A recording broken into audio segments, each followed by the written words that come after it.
Alright guys, as I said, this is episode 2 of Off-Season Takes. You guys loved the new series. You got it to 15 likes in literally a day. So, I'm kind of dropping this a bit late, but if you get it to 15 likes again, I will drop episode 1 of a new series. But without further ado, let's get into it. The first team is the sorry Cincinnati Bengals. To begin, I just want to state that the Bengals did a horrible job protecting Joe Burrow. I mean, the run game was fine because Joe Mixon, he found holes, he went. But Joe Burrow, on the other hand, man, was getting destroyed. It ultimately led to his ACL tear, which sidelined him for the rest of the season. And honestly, he was doing pretty well. I mean, he was putting together a Rookie of the Year campaign. Obviously, he didn't win because Justin Herbert won, but they have to improve protecting him next year. If not, he's gonna himself request a trade and get out of there immediately. And I personally feel that he was literally tortured in the backfield. So hopefully the Bengals can sign some bigger name offensive linemen in the offseason. I feel like next year the Bengals will be one of the NFL's worst teams because they lost all of their receivers. They lost AJ Green, John Ross, and they don't even have any good receivers anymore. And Joe Mixon, like, obviously he's on a pretty big deal, but there's only so much a running back can do. And they lost Giovanni Bernard as well, so I don't know what this team's going to do next year. Now on the defensive side of the ball, they released Geno Atkins. Carlos Dunlap was traded away. Like, they don't really have much left anymore.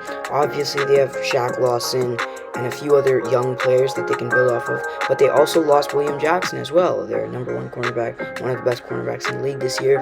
And without him, this team's going to struggle a lot. Obviously Jesse Bates was a big playmaker. He made huge plays against the Browns, Steelers, and Ravens. And I mean, towards the end of the season, the Bengals actually looked pretty good, but that's not going to cut it. I really like this team, but like their players, their mindset, but they just can't succeed. Now we have my favorite NFL team, the Cleveland Browns. Clowns. I don't know. So Baker Mayfield, he threw 28 touchdowns in the regular season, and if you count the ones in the postseason, he threw 32 plus touchdowns. And compared to last year, his accuracy was the best in the NFL. After week 10, he threw one interception entirely, and that was to Tyrann Mathieu in the playoffs. And I feel that this team, like, I'm gonna get clowned for this a lot, but I feel that this team does better without Odell.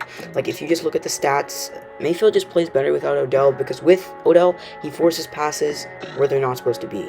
Denzel Ward and Myles Garrett led defense. In my opinion, it was great, except for the strong safety and safety position, because Andrew Sinyato led up a league worst 8 touchdowns when targeted. I mean, I don't know if you guys watch football, but that is awful. That's so bad. So if we can draft a safety, cornerback, or maybe an edge rusher, that would literally put us into contention, like, immediately. Already we're contending for the Super Bowl. That would be even better. And we re-signed Sheldon Richardson, Grant DePlitt, and Greedy Williams will both be back next year. And yeah, I'm pretty happy about this defense. Hopefully they can draft someone. Run game wise, this team was the best team in the league in my opinion. Nick Chubb, Kareem Hunt, both were. Nick Chubb was over 1,000 yards. Kareem Hunt was like 899 yards, so close. But with a better tackle in that gaping hole that Kareem Hunt always had to block, if we have a better tackle, both of these players will go over 1,000 yards. I really believe that next year the Browns can make it to the Super Bowl. Not trying to be optimistic. I feel that they have a legitimate chance. But yeah, without further ado, let's get into the Baltimore Ravens.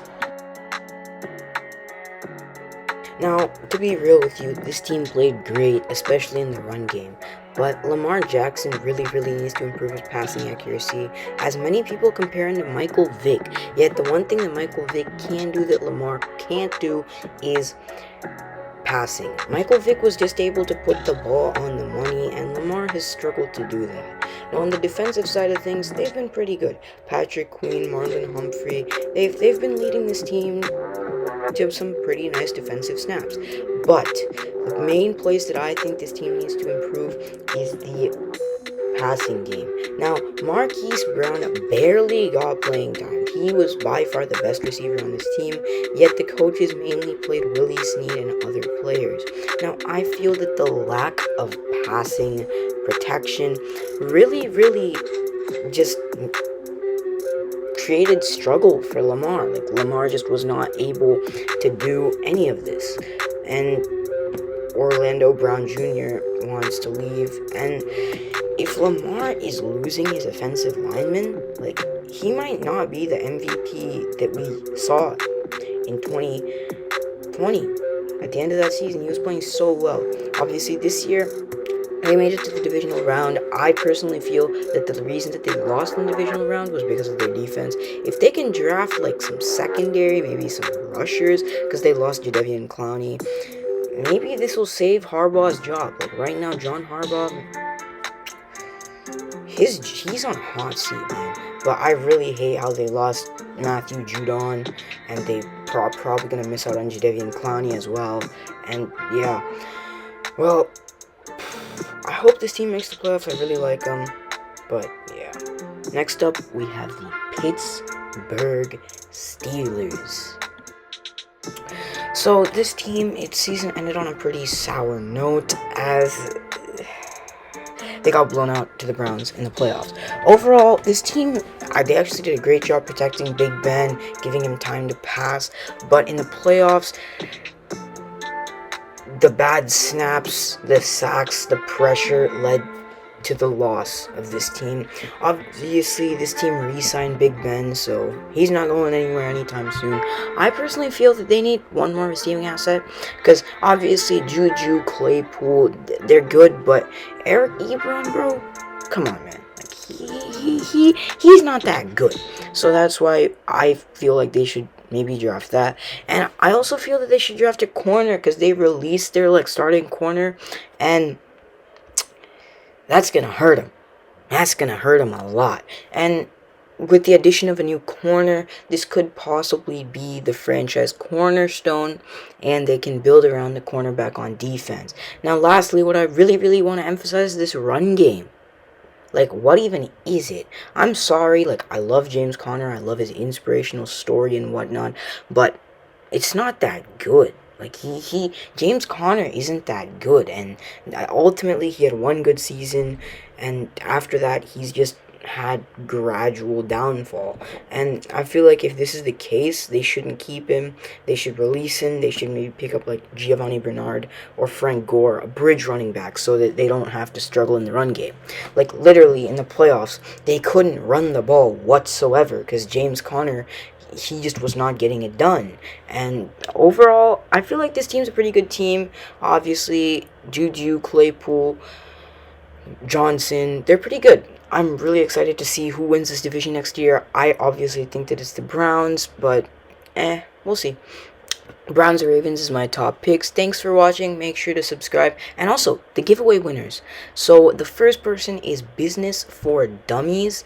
And then the second giveaway winner is ThatRandom Gamer. I contacted those people, and again, thanks for watching. Please reach out to me if you are a giveaway winner, and I will mail those to you. And stay goated. Peace.